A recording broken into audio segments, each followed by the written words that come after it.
2023년 1월 28일 토요일 큐티인 간식 타임. 오실 그이.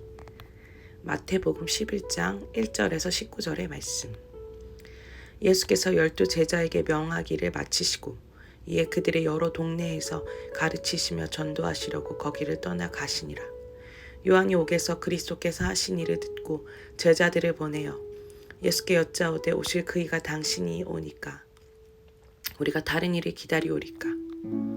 예수께서 대답하여 이르시되 너희가 가서 듣고 보는 것을 요한에게 알리되 맹인이 보며 못 걷는 사람이 걸으며 나병 환자가 깨끗함을 받으며 못 듣는 자가 들으며 죽은 자가 살아나며 가난한 자에게 복음이 전파된다 하라. 누구든지 나로 말미암아 실족하지 아니하는 자는 복이 있도다 하시니라. 그들이 떠나며 예수께서 무리에게 요한에 대하여 말씀하시되 너희가 무엇을 보려고 광야에 나갔더냐? 바람에 흔들리는 갈대냐? 그러면 너희가 무엇을 보려고 나갔더냐? 부드러운 옷 입은 사람이냐? 부드러운 옷 입은 사람들은 왕궁에 있느니라. 그러면 너희가 어찌하여 나갔더냐? 선지자를 보기 위함이었더냐? 옳다. 내가 너에게 이르노니 선지자보다 더 나은 자니라. 기록된 바 보라, 내가 내 사자를 내 앞에 보내노니 그가 내 길을 내 앞에 준비하리라 하신 것이 이 사람에 대한 말씀이니라. 내가 진실로 너희에게 말하노니 여자가 낳은 자 중에 세례 요한보다 큰 이가 일어남이 없도다. 그러나 천국에서는 극히 작은 자라도 그보다 크니라. 세례 요한의 때부터 지금까지 천국은 침노를 당하나니 침노하는 자는 빼앗느니라. 모든 선지자의 율법이 예언한 것은 요한까지니 만일 너희가 즐겨받을진대 오리라 한 엘리야가 곧 이 사람이니라. 귀 있는 자는 들을지어다. 이 세대를 무엇으로 비유할까? 비유하건대 아이들이 장터에 앉아 제 동물을 불러 이르되 우리가 너희를 향하여 피리를 불어도 너희가 춤추지 않고 우리가 슬피 울어도 너희가 가슴을 치지 아니하였다 함과 같도다. 요한이 와서 먹지도 않고 마시지도 아니하매 그들이 말하기를 귀신이 들렸다 하더니 인자는 와서 먹고 마시며 말하기를 보라, 먹기를 탐하고 포도주를 즐기는 사람이요 세리와 죄인의 친구로다 하니 지혜는 그 행한 일로 인하여 옳다함을 얻느니라. 아멘. 본문 요약입니다. 제자들을 보내 오실 그이가 당신이 오니까 라고 묻는 요한에게 예수님은 나로 말미암아 실족하지 아니하는 자는 복이 있도다 라고 하십니다. 이후 주님은 제자들에게 오리라 한 엘리야가 요한이라고 알려주십니다. 나아가 주님은 요한과 자신을 향한 이 세대의 불신을 지적하십니다. 중보기도입니다. 노년의 성도들이 어떤 사건에서도 말씀을 따라 실족하지 않는 복을 누리며 천국 소망을 품게 하옵소서. 본문 해설입니다. 예수님의 길을 준비한 세례 요한이 막상 예수께서 가시는 길을 보니 헷갈립니다. 예수님이 하시는 일은 자신이 기대한 오실 그이가 행한 일과 다르다고 판단되었기 때문입니다.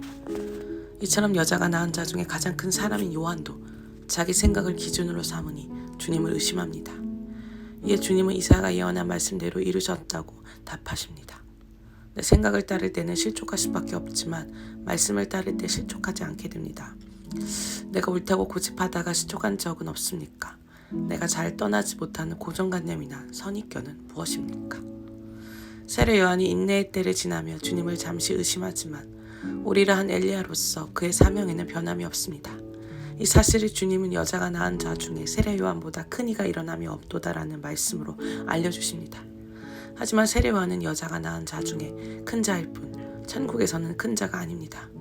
천국에서 큰 자는 예수님을 믿으며 천국의 소망을 두고 오늘의 말씀대로 사는 사람입니다.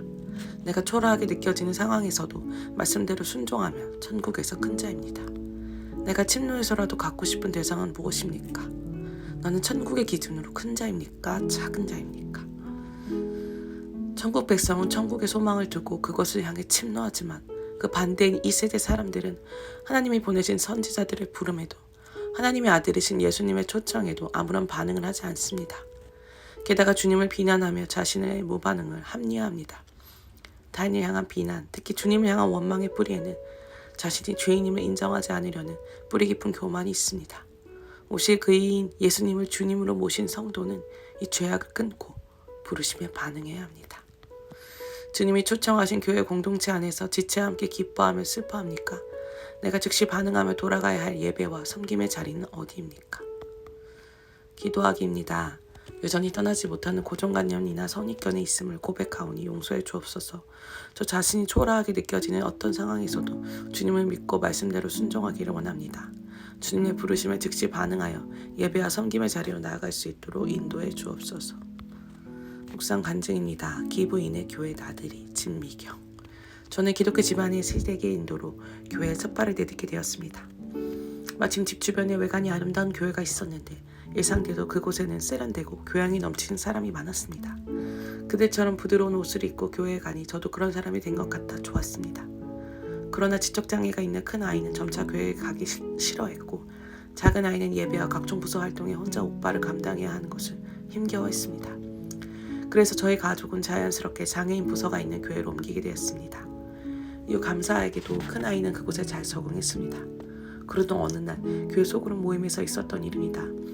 저는 시어머니가 남편이 빚지는 것을 모른 채 하시고 제게 냉담히 대하시는 모습이 싫어 그런 시어머니를 미워하는 저 자신이 힘들다고 나누었습니다. 그런데 그때 한 집사님으로부터 어떻게 예수 믿는 사람이 시어머니를 미워할 수 있냐는 비난을 받고 마음이 상했습니다. 교회를 다니면서도 해결되지 않는 큰아이의 장애와 남편의 빚 그리고 시댁과의 갈등으로 저는 우울한 나날을 보내며 지옥을 살았습니다. 하루하루를 견디고자 매일 큐티를 하던 중에 온 교인이 말씀을 묵상하는 공동체에 속하게 되었습니다. 공동체에서 말씀으로 삶을 나누면서 숨도 쉬어지지 않던 저의 고난이 저와 우리 가정에 예수 그리스도께서 오시고자 허락된 일임을 알게 되었습니다. 또한 그동안 남편과 시댁을 탓하며 원망과 불평을 일삼아온 저의 죄가 고난보다 무겁다는 것도 깨달아졌습니다. 그러다 저에게 예수님을 소개해준 최고의 남편이자 시댁임이 인정되었습니다. 앞서 만난 교회들도 제가 요한의 세례를 받도록 해준 것이었습니다. 부드러운 옷을 입고 예배당에 앉아 교양 있는 얼굴을 하고 속으로 남을 정죄함을 살 인생이었습니다. 아들의 장애와 남편의 빛으로 저 같은 죄인에게도 친구로 찾아와 주신 예수님 감사합니다. 적용하기입니다. 나의 거룩을 위해 수고하는 남편에게 불평의 말을 하고 싶을 때마다 고맙다는 말로 바꿔 말하겠습니다. 교회에 실망하고 떠난 친구에게 큐티인을 정기적으로 보내겠습니다.